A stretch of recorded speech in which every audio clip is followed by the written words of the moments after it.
রুখে দেওয়া সম্ভব নয়, বরং ভারতীয় আধিপত্যের প্রতিটি ছিদ্রপথকে চিরদিনের জন্য বন্ধ করে দিতে হবে। বাংলাদেশে ভারতীয় আধিপত্যবাদের বিরুদ্ধে যে সকল প্রতিরোধ ব্যূহগুলো রয়েছে সেগুলোকে শক্তিশালী করতে হবে, পুনর্নির্মাণ করতে হবে। সংবিধানে বিসমিল্লাহির রহমানির রহিম অন্তর্ভুক্ত রয়েছে। খবরদার এই বিসমিল্লাহর দিকে কেউ যেন রক্তচক্ষু দিয়ে তাকাবার চেষ্টা না করে। সংবিধানে, বাংলাদেশের সংবিধানে আল্লাহর উপর অবিচল আস্থা এবং বিশ্বাসের যে কথা ছিল সেটাকে আবার অন্তর্ভুক্ত করতে হবে। বাংলাদেশে রাষ্ট্র ধর্ম ইসলাম রয়েছে। অনেকে বলে রাষ্ট্র কি ধর্ম পালন করে, রাষ্ট্রের আবার ধর্মের দরকারটা কি? আমরা তাদেরকে সবিনয়ে জিজ্ঞাসা করতে চাই, রাষ্ট্র কি কথা বলে? তাহলে রাষ্ট্রের ভাষার দরকারটা ছিল কি? 52 সালে আমার ভাইয়েরা বুকের রক্ত দিয়ে রাষ্ট্র ভাষা বাংলাকে রক্ষা করেছিল। রাষ্ট্র কথাও বলে না, রাষ্ট্র নামাজও পড়ে না। রাষ্ট্র কথা না বললে যদি ভাষার দরকার হয়, নামাজ না পড়লেও রাষ্ট্রের ধর্মের প্রয়োজন রয়েছে। যে যুক্তিতে বাংলা ভাষা রাষ্ট্র ভাষা হয়েছে, একই যুক্তিতে ইসলাম বাংলাদেশের রাষ্ট্র ধর্ম হয়েছে। যদি রাষ্ট্র ধর্ম ইসলামের ব্যাপারে কোন ধরনের বিকল্প চিন্তা হয়, গোটা বাংলাদেশে বিদ্রোহের আগুন উঠবে, বিদ্রোহের আগুন জ্বলবে।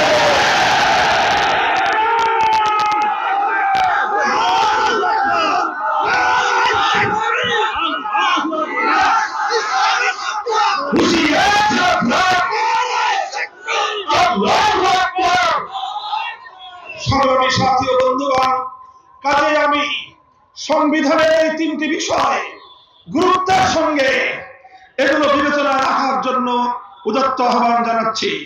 4র্থ বিষয় হলো, বাংলাদেশের মানুষ কখনোই রাষ্ট্র রাজনীতি কোন জায়গায় ধর্মনিরপেক্ষ মতবাদকে মনোপ্রাণে মেনে নেয়নি। ভারতীয় আধিপত্যবাদের সূত্র ধরে 72 সালে ভারতের প্রধানমন্ত্রীর প্রেসক্রিপশনে ভারতের সংবিধানের মূল নীতিগুলোকে বাংলাদেশের সংবিধানের মূল নীতি বানিয়ে স্বাধীন বাংলাদেশকে ভারত মাতার চরণতলে বলি দেওয়ার ব্যবস্থা করা হয়েছিল। সেই ধর্মনিরপেক্ষ মতবাদ সংবিধান থেকে উৎখাত করে শহীদ প্রেসিডেন্ট জিয়াউর রহমান সাহেব সংবিধানে আল্লাহর উপর অবিচল আস্থা এবং বিশ্বাস অন্তর্ভুক্ত করেছিলেন। এখন দেখি বিএনপির কিছু লোক আবার এটার জন্য মায়া কান্না কাঁদে। তোমরা কোন বিএনপি করো? জিয়াউর রহমান সাহেবের বিএনপি না অন্য কোন বিএনপি করো? আগে নিজেদের পরিচয়কে নির্ধারণ করো। কাজেই সংবিধানে আল্লাহর উপর অবিচল আস্থা এবং বিশ্বাস এখানে আবার পুনরন্তর্ভুক্ত করতে হবে।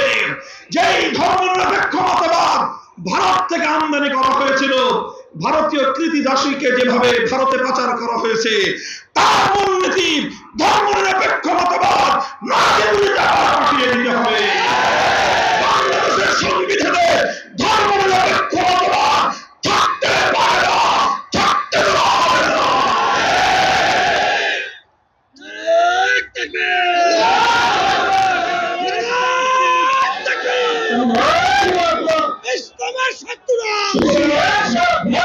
এই স্পষ্ট দাবি হলো, 2টি বিষয়কে আবার সংবিধানের মধ্যে আগের অবস্থায় ফিরিয়ে আনতে হবে। একটি হলো আল্লাহর উপর অবিচল আস্থা এবং বিশ্বাস ফিরিয়ে আনতে হবে। ধর্মনিরপেক্ষ মতবাদ এটাকে সংবিধান থেকে বাতিল করতে হবে। বিসমিল্লাহির রহমানির রহিম, রাষ্ট্র ধর্ম ইসলাম, এখানে হাত দেওয়ার কোন অপচেষ্টা করা হলে সে হাত আমরা ভেঙে গুড়িয়ে দেব। সেই সঙ্গে আমাদের স্পষ্ট প্রস্তাবনা, বাংলার মাটিতে হতেই হবে। আমাদের সামনে গুরুত্বপূর্ণ বক্তৃতা রাখছেন এই হাসিনাকে এনে